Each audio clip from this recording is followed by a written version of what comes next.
July pressed against the windows of Grant Mercy Trauma Center and found a way inside anyway. The corridors held the clean sting of antiseptic and the faint buzz of fluorescent lights. On the 5th floor, a conference room glowed blue with a projector. Dr. Leonard Huxley planted himself at the head of the table and reminded everyone where they stood. "Observe," he said. "Do not theorize." Chairs creaked, residents nodded. The hierarchy settled like a weight. Ava Calder stayed near the back tie of her scrub pants, neat sleeves of a compression shirt hidden under hospital green. The patient on the screen was a string of facts and numbers. Frank Delaney, 58, scheduled for a laparoscopic cholecystectomy, right upper quadrant pain, nausea, ultrasound positive for stones, pre-op labs clean. Ava's gaze stalled on 2 throwaway lines, pain radiating to the shoulder, occasional chest tightness deemed unrelated. Her throat went dry. She wrote nothing. She saw the arc of a story no one had told. "Next case," Huxley said. Ava felt her shoulders square out of habit. It was a movement from another life, the one that taught you to stand silent until the moment mattered. She let the observation die, then slipped into the hall before anyone could read her face. The locker room hummed with an old vent and the sweet copper smell of someone's forgotten protein shake. Ava opened her locker and worked quickly, compression layer first long sleeves to the wrist, scrub top pulled over it. The fabric muted the air against her skin. Her hands moved in the tight, economical rhythm of someone who had practiced in low light. "You always run cold," a voice asked. Maya Ito leaned in the doorway, hair up, badge clipped straight, curious eyes not unkind. Ava adjusted the sleeve until it covered every inch of forearm. "Sometimes the AC wins," Ava said. "Not in July." They shared a quiet smile. Maya's gaze drifted to the neat coil of sutures Ava had stashed in the door. Her mouth opened like she had a follow-up. She let it close. Sam Park passed behind them with a tray of instruments and a coffee that smelled real. Navy anchor tattoo peeking from his cuff. He took in Ava's hands the way some people check weather. "UNED this afternoon." "I am," Ava said. "Plenty of work there." He kept moving. By noon, the emergency department was a pulse. Monitors chattered doors, slid a child cried somewhere behind curtains. Ava took charts and gave charts. She found a rhythm inside the noise, a cadence that fit the beep-beep from the walls. 90 seconds mattered more than people liked to admit. It happened near the nurse's station. Huxley arms folded a tablet balanced in one palm. Residents clustered around him. He angled the screen toward Ava. "These are your notes from last night. Motorcycle multi-trauma. Primary and secondary survey. 12 injuries documented.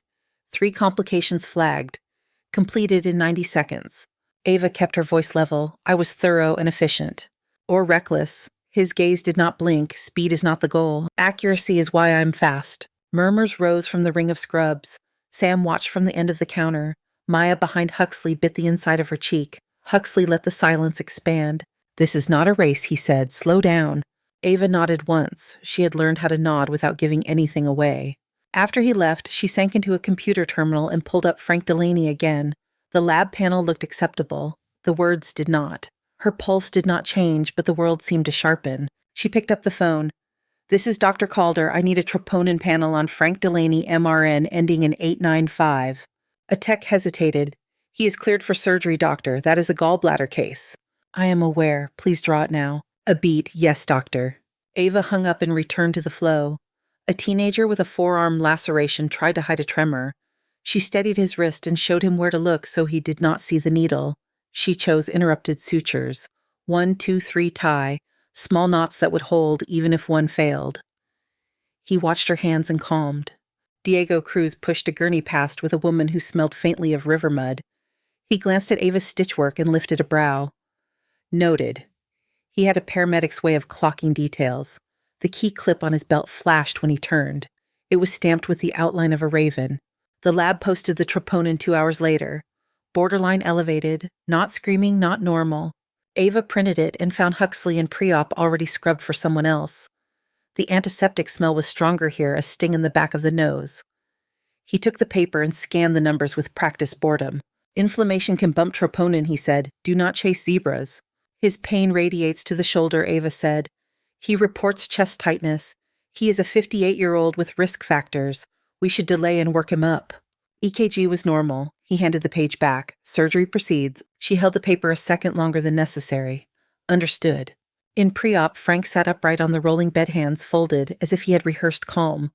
He tried to smile when Ava checked his ID band. "You the one who ordered the extra heart test?" he asked. "I am," Ava said. She pulled his blanket up to the chest. "Just being thorough. My heart is fine. This thing just needs to come out." His voice grew thinner at the edges. Ava did not argue. She adjusted the pulse oximeter and met his eyes. He had the look of a man who built things and relied on them to stay built. "We will take good care of you," she said. The OR felt colder than the rest of the floor. The door seals whispered shut behind her. The anesthesiologist settled the tube into place. Huxley stood at the table, hands up, gaze on the monitor. "Let's begin," he said. Camera in insufflation, 4 ports like tiny star maps on skin. The feed rolled across a gallbladder that looked angry enough to swear. Huxley narrated each step for the room. Ava managed retraction and suture tails, and anything else that kept her in motion without making noise. Maya and 2 other residents watched from the gallery, faces close to glass. "Beep, beep." Ava counted without looking. The anesthesiologist turned a dial and scanned the EKG. "I'm seeing some irregularity." "Anesthesia can handle that," Huxley said. He did not look up. The instruments moved in smooth arcs. The screen showed a pale map of ducts and vessels. The beep nudged off rhythm. Not dramatic, just enough for the hair at the base of the neck to notice. Ava glanced at the EKG on the side monitor. ST segments dipped like the edge of a wave. Lateral leads whispering something you could pretend not to hear. A memory crossed her skin, a cold that did not belong to this room. Black water rushing through a broken door. Diesel in the throat. Hands searching in a dark that pressed back. She pressed her tongue to the roof of her mouth and set the memory down. "Dr. Huxley," she said. "Calm. I am concerned about ischemia." "Vitals are being managed," he said. The anesthesiologist cleared his throat. "ST changes are persistent." Huxley paused for a slice of time that felt longer than it was. Then he resumed. "We are almost there. 90 seconds can be a map of the world." Ava watched the monitor and counted in her head. She watched the dip deepen. She looked at Frank's face beyond the drape. She looked back at the numbers. "Dr. Huxley," she said again. "Not now," he said. She stepped closer to the screen just enough to see the curve of the trace clearly. The depression spread across another lead tide pulling back. She set her jaw. The smell of cautery snagged the air. She lifted her eyes to the gallery. Maya's breath fogged a tiny patch of glass. The alarm tripped hard. A long tone climbed, cut came back louder. Frank's trace flattened into a quiet, impossible line. Beep left and became one note. The room tightened. Hands froze for a fraction, then moved. The anesthesiologist called it. The nurse reached for the crash cart. Huxley's voice hit protocol speed. "Start compressions, charge to 200, epi ready." Ava was already moving, feet silent on the tile. "You?" Hand on the intercom button. Her other hand found the edge of her sleeve and tugged it once. A reflex she did not need anymore. The gallery light caught the ghost of a scar that ran pale under fabric before she covered it again. "Open the thoracotomy tray," she said. "Now." The beep kept singing. The room held its breath. The air tasted like metal and heat. Somewhere far away, water slapped a memory. Here the clock started its count. Beep became one long line. She pushed through the scrub room door. She scrubbed fast cold water over hot skin soap sting, caught in the knuckles. The intercom clicked when she pushed the button with an elbow. "Open the thoracotomy tray," Ava said. "Now." She re-entered the room, gloved and gowned. The tone on the monitor filled the space. The line stayed flat. Huxley held a paddle. His jaw worked once, twice. "This is an ACLS case," he said.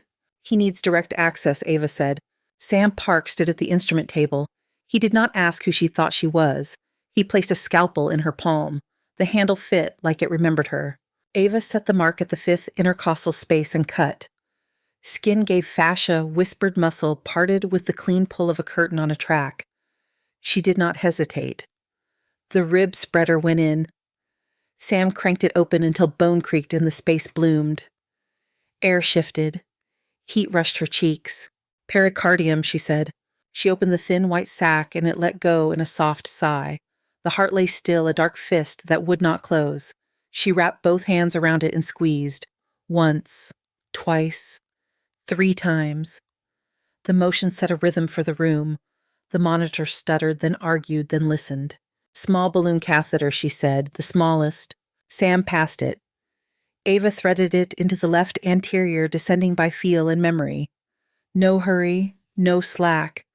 A breath in, a breath out. The balloon pushed past the clot and nudged it free. For a half second, nothing happened. Then the heart twitched under her fingers with new weight. Another squeeze, and it met her halfway. The tone on the monitor broke into beeps. Thin at first, then steadier, then there. She kept compression a few more cycles. She felt warmth return to tissue.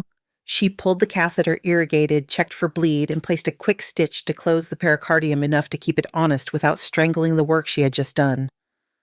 The rib spreader came out. She packed and covered. The lung rolled with a quiet rise. Silence took a seat around the table. The door opened. Dr. Patrice Onyekwe, chief of cardiothoracic, stepped in with her team. Her eyes moved once over the field. Incision line clean, exposure exact, minimal trauma. Her gaze cut to the monitor, then to Ava. "Who performed the thoracotomy?" Onyekwe asked. "I did," Ava said. Onyekwe nodded. "We will transfer to the cardiac suite. Beautiful work." Huxley lowered the paddle to the tray. His mouth opened and shut around words that did not arrive. He looked at Ava as if she had walked in with a new law of physics. They handed the case off and the room emptied in layers. The sound returned to normal hospital volume. Ava stepped into the scrub room and peeled off her gloves. Her fingers trembled for a heartbeat, then went still. She rinsed until the water cooled her skin. Maya Ito slipped in behind her. She had mask lines on her cheeks and wide eyes that tried not to be wide. "You did that in 90 seconds, she said. Ava shut the faucet. He needed it. "Where did you learn that?" "Practice," Ava said. Maya studied her face like there might be an answer written behind the eyes. She let it go. Onyekwe said beautiful work. Ava pressed the towel to her hands until the cotton forced them dry. Good. The break room smelled like stale coffee and bleach. Diego Cruz leaned against the counter, radio at his shoulder uniform damp with the kind of sweat that comes from lifting people instead of weights. He watched Ava pour water into a paper cup. "Those stitches on the kid earlier," he said. "Interrupted 3 throws, tails tucked. Same as I saw downrange. People forget that style unless they used it a lot." Ava took a sip. "Sometimes you want a knot that can fail without the whole line going." Diego tapped his key clip. The Raven charm flashed once. "Looks like you carry a few lines of your own." She looked at the sink drain and said nothing. In the afternoon, Huxley called a meeting in the small conference room. Residents filled chairs. The blinds threw gray stripes on the table. He stood with a tablet and an unreadable face.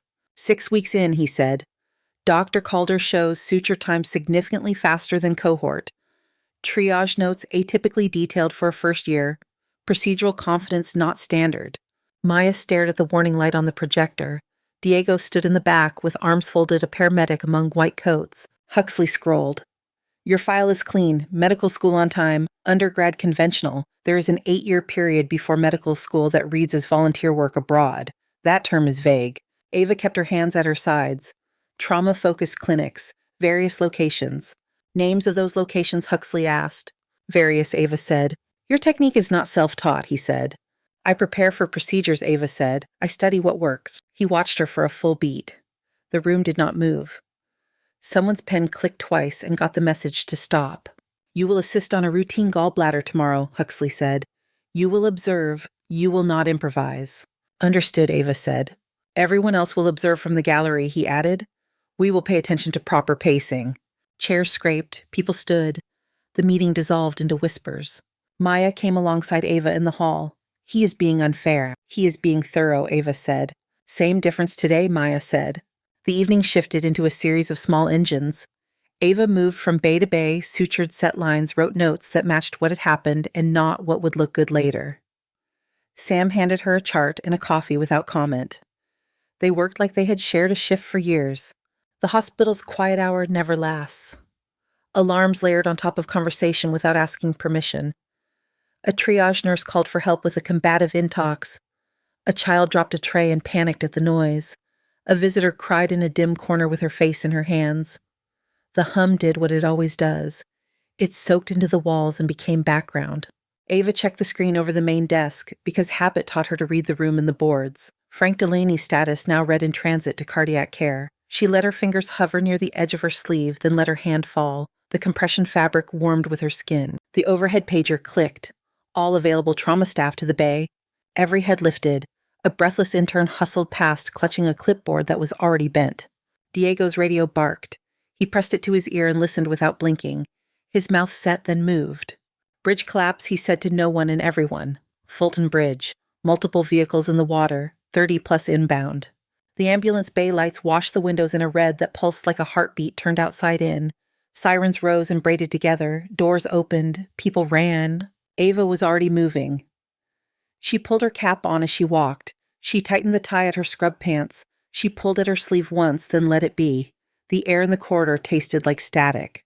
She hit the trauma doors at a jog and stepped into a space that was about to become a different kind of day.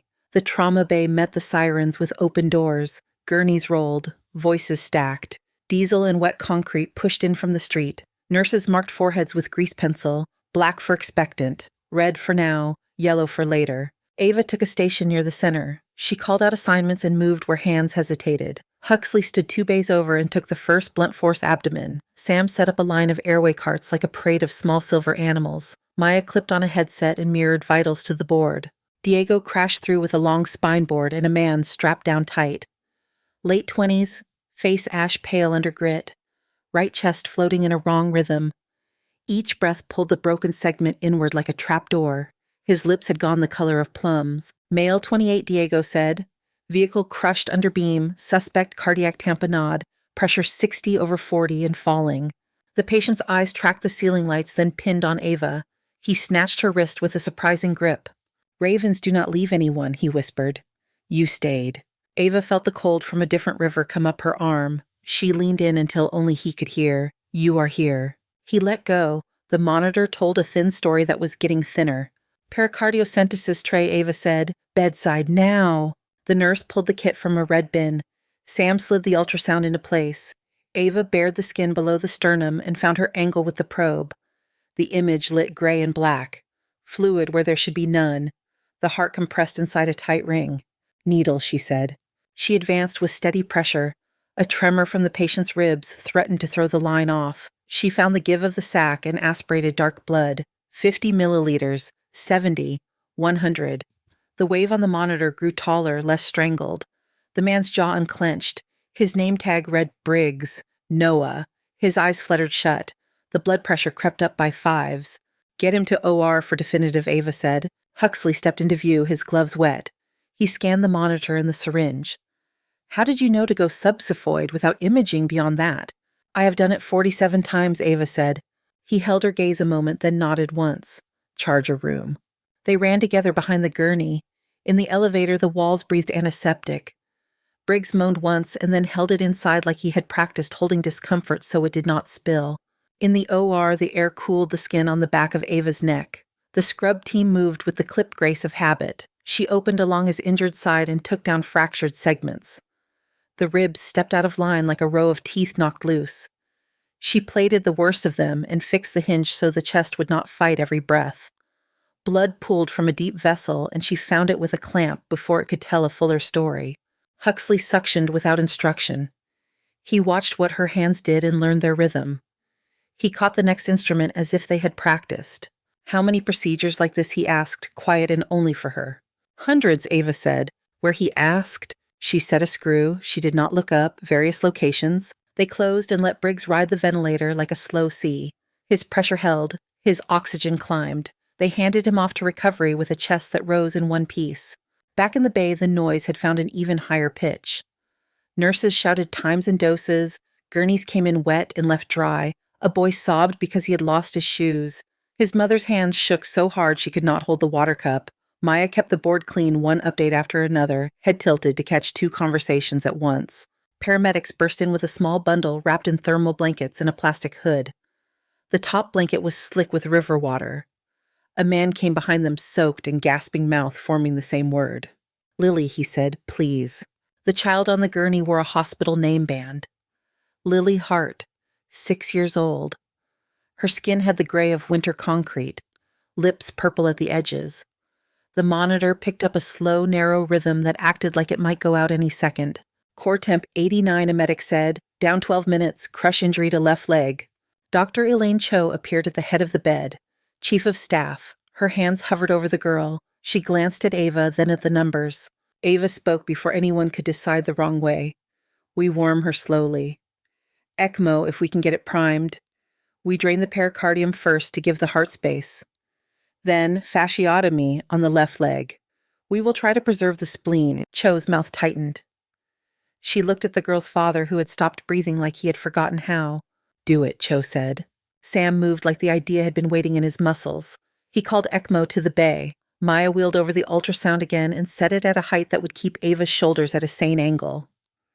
Diego cut away the pants from the left leg. The skin looked too tight over the muscle, glossy and painful. The foot was cool. Ava slid the probe to the child's chest and found the pericardial fluid. She placed the needle carefully and watched the tip on the screen. She entered the sac and the syringe filled with blood. 20 milliliters. 30. The rhythm on the monitor began to stretch out of its narrow cage. The child's eyelids flickered like a moth. ECMO arrived in a rush of hoses and quiet competence. Sam and a perfusionist established cannulation while Ava set up the leg. She drew a long mark over the lateral compartment and made a careful cut. Muscle bellied up and out. The color went from dusky to something closer to alive. The smell was a mix of blood and antiseptic and river. Pressure returning, Maya said. Temp at 89.5, increasing. Ava opened the abdomen through a small midline incision and went to the left upper quadrant. The spleen showed a long tear that bled in a steady line. She packed it with sponges and pressed. She used hemostatic agent that stuck like careful glue. The oozing slowed. She held pressure and counted with the beeps in the room. Temperature 91, Maya said. 92, heart rate rising. The ECMO machine hummed with a slightly different pitch as warmed blood returned. The girl took a shallow breath that was not the ventilator. Then another. The monitors agreed. The father made a sound like a cut rope tightening. Ava watched the numbers and listened for the small noises that tell truth. She kept her hand on the pack at the spleen. She eased it back and saw no fresh bleed. She placed a drain. She closed the abdomen with short patient stitches. She left the leg open to release pressure because that was the correct promise to make a limb. Temperature 96, Maya said. Lily Hart opened her eyes. They were the blue of a pool over tile. She did not cry. She looked around the room, then at the man near the foot of the bed. She formed a word that sounded dry. Daddy. He put a hand to his mouth and let out a noise that had no name. Cho reached for the bed rail and held it not because she needed support, but because her body asked for something to touch. Ava removed her gloves and stood still for 2 breaths to let the room catch up. Sam said nothing. His eyes were bright and calm. Diego exhaled and looked at his shoes like he wanted to check whether they were on his feet. They transferred Lily to pediatric ICU with ECMO still warming. The father went with them, steps uneven, hand never leaving the blanket. The scrub room took Ava back like a familiar hallway. She stripped her gown and rinsed. Her face in the mirror had salt at the hairline. She pressed cold water into her wrists and felt the echo of river through metal and tile. The door swung open. Huxley entered and let it shut behind him with a soft seal. He did not speak at first. He looked at the floor, at the drain at the edge of Ava's sleeve and the bead of water clinging there. What happened to the river, he said. Sangar Ava said, 2021. She told it clean. Tracked approach, rotor hit, cabin full of black water in less than half a minute. 8 soldiers pulled free by hand over 9 minutes. 2 children found too late. Orders to evacuate at 6 minutes. Decision to stay. 18 minutes in all. Cold that ate through to bone. Diesel in the mouth. Hands searching for faces under murk that pushed back. She did not change her tone. She did not look at the mirror where her face might shift.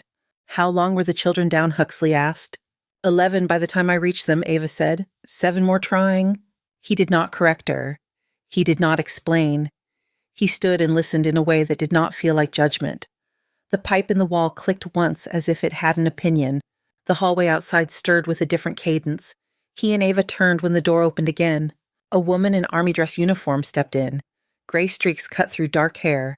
The set of her shoulders said she had flown more miles than she cared to count. She carried a slim case and calm that did not bend. Colonel Ruth Pierce, she said. Medical Course Liaison. Cho appeared behind her and moved to the sink. She did not turn on the water. She placed both hands on the edge. Pierce opened the case and laid out a folder with tabs and stamps that had recently been crossed out. She flipped to radio transcripts, flight notes, intelligence digests. The intelligence in your evacuation mission was compromised, Pierce said. Deliberately. The route was flagged hot 14 minutes before departure. The warning did not reach your aircraft. The after-action report that placed fault on your refusal to evacuate was rescinded last year. Your record has been corrected. Ava looked at the pages. Her eyes took in blocks of text as if they were EKG lines. She read numbers and times and call signs that were not supposed to appear on paper so soon. The tight band that had taken residence behind her ribs shifted. Not looser, not heavier, different. Pierce closed the folder. The Army owes you an apology that will not do enough. We are here for more than that. Cho straightened. She had a second folder in her hands now, white hospital letterhead in the corner. She set it down next to the other. We want to build a transition program, Cho said. Military medical to civilian trauma. Fast, accurate with training that respects what people already know. Pierce slid a document across the steel. The paper was simple, a position, a plan. Funding that had signatures in the right places. We want you to lead it, Pierce said. The room went quiet except for water moving somewhere inside the wall. Sam's voice sounded in the hall, talking someone down out of panic. A cart rattled past and then stilled. Pierce uncapped a pen and placed it near the line with Ava's name. The metal clipped once against the paper. The pen waited on the line with her name. The pen waited. The room held to the sound of water moving behind the wall. I will lead it, Ava said, if three things are true. Pierce folded her hands. Cho straightened. First, Ava said full autonomy on curriculum and protocol, no compromise on clinical calls. Agreed, Pierce said. Second, Ava said we build veteran-specific trauma pathways. Fast, accurate, designed for people who make decisions under pressure. Already drafted, Cho said. Third, Ava said this lives with the VA as a partner. Equal access. No backdoors for lesser care. Pierce nodded, signed. One more, Ava said. I stay in the OR 1 day a week. Cho almost smiled. We planned for that. Ava took the pen. She wrote her name in a line that did not shake. She pulled her sleeve once but did not hide the pale edge that showed at the wrist. The ink dried. The band behind her ribs eased by a small degree. They worked. The simulation lab filled with light and noise. Plastic skin split under clean cuts. Chest tubes went in with the right count. Tourniquets cinched to the exact pressure that saves muscle and does not crush it. Ava ran drills where the metronome was the beep of a monitor, and the rule was simple. 90 seconds is a tool. Use it well. Maya handled logistics and made the room run tight. Sam taught lines and airways with the patient calm of someone who hates drama. Diego brought in pre-hospital scenarios that smelled like rain and diesel and road grit. Residents took notes that were more muscle than ink. A few veterans stood at the back, at first sleeves down, eyes watchful. Ava showed a scar for half a second and looked away like it was not an invitation and not a secret. They rolled their sleeves a fraction on the next day. Ava stood in front of a screen at a teaching hospital and showed graphs that climbed where people wanted them to climb. Time to bleed control fell. Survival rose. She ran a case film that did not tell a miracle story, only a series of correct choices made fast enough. Huxley watched from the aisle with arms folded and a face that had learned new ways to be still. On a night that smelled like rain, the pager went out across Grant Mercy and pulled every light toward the bay. Multi-vehicle pileup on I-90, buses and cars, and a delivery truck that had spilled a crate of metal bars. The radios spoke over one another until the triage tags brought order. Ava moved into the rhythm without thinking. She split the space by roles. Airway here, lines there, chest tubes on the carts with the orange tape. She kept her tone low. People listened. An intern froze at the foot of a bed. A man lay with his chest not moving and his eyes open. The intern's hands hovered over the sternum and would not commit. The room moved around her without her. Ava stepped in close. 2 fingers lower, she said. Elbow straight. Commit to depth. The intern blinked hard. She set her hands. The first compression was shallow. Ava put her palm over the intern's and pressed until they felt the correct give. The rhythm caught. The team dropped in around them. The pulse came back small and stubborn. Huxley took a case in the next bay and worked with the pace he used to demand but did not always hold. He looked over once and met Ava's eyes. No words. Agreement anyway. A man came in with a steel bar through the thigh. Diego had braced the bar and tied it down for transport. The patient shook like a jackhammer and apologized for it. You do not need to be sorry, Ava said. You need to be still. Sam had fentanyl ready. The shaking slowed. Ava measured the angle with her eyes and decided on the cut. She saw where the muscle would close and where it would not. She spoke what she needed, and the words landed on instruments at the right time. Maya's board filled and emptied in columns. She called bed assignments to the ICU without sounding like she was bargaining with a storm. She had learned to keep her sentences short when the room needed short. A teenage boy came in with a shoulder wound that looked like an accident and read like a fight. He would not look at anyone, his hands tucked into the folds of the blanket like they wanted to live there. Ava stitched where she needed to and talked him through 3 breaths that did not hurt. The boy looked once at his own shoulder and then at her face. She nodded as if he had made a decision she respected. The first hours burned off and left a steady heat. Head counts balanced, blood supplies held. The board stopped adding red and started clearing yellow. In debrief, the room smelled like sweat and antiseptic and coffee that had gone bitter. Ava took a seat at the end of a table and waited for Huxley to run it. He stood hands on the back of a chair and looked at each face in turn. He did not glance at the clock. He did not rush. "We met the surge," he said. "We held the line. There are notes for improvement. There always are. Tonight something else matters." He looked at Ava. Not a test, not a challenge. Dr. Calder set the standard for tempo and accuracy. We followed it. Keep following it. He sat.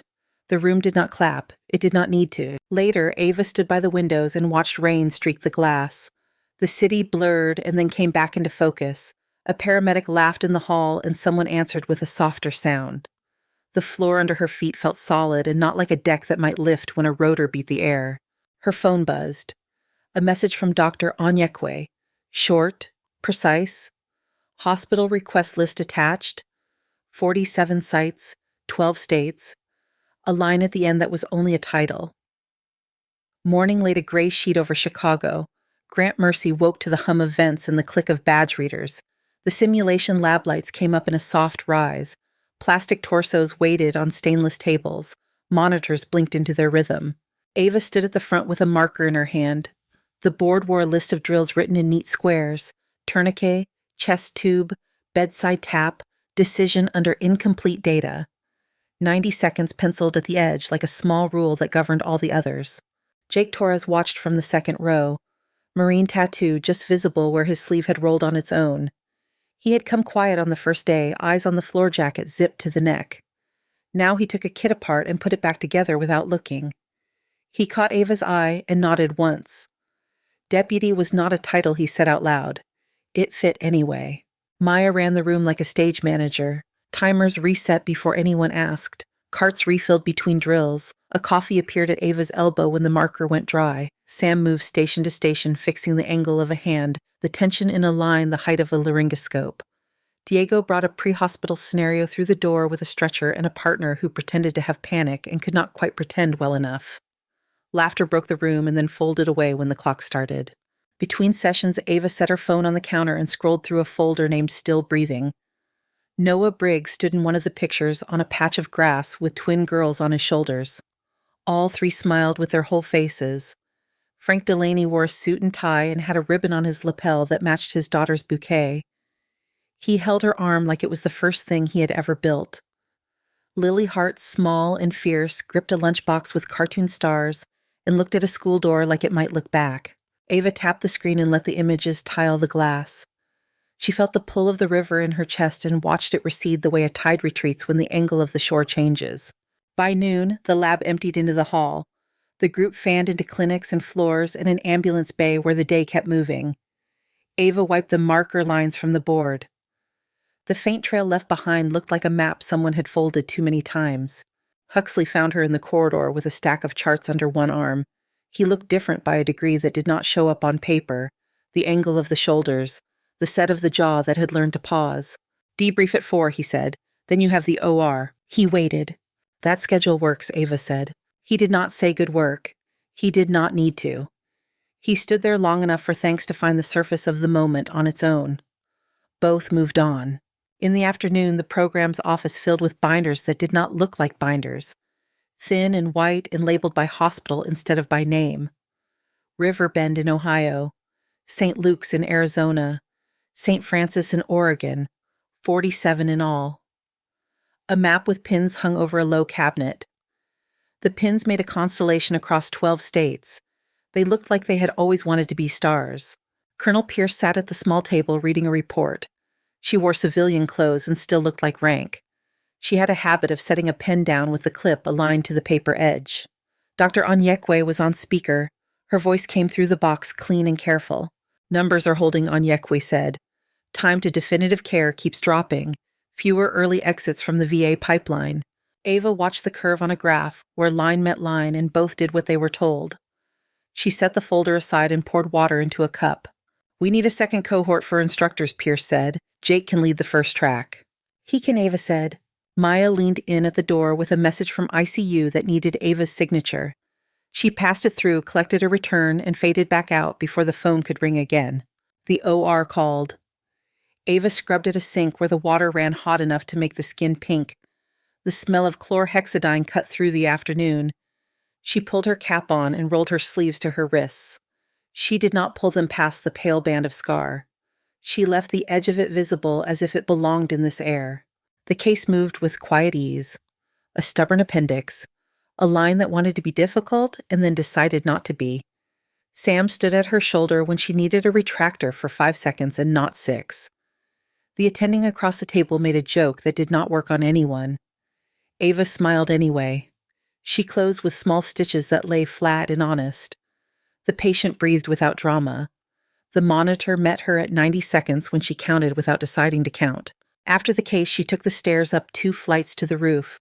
The door let out the smell of tar and rain. The city stretched wide and gray in every direction. The river cut through it in a slow, dark curl. The wind carried the faint chemical tang from a factory to the south. A helicopter crossed the far edge of the skyline and grew along its line. The blade noise arrived after the body. It washed over her and then slid away.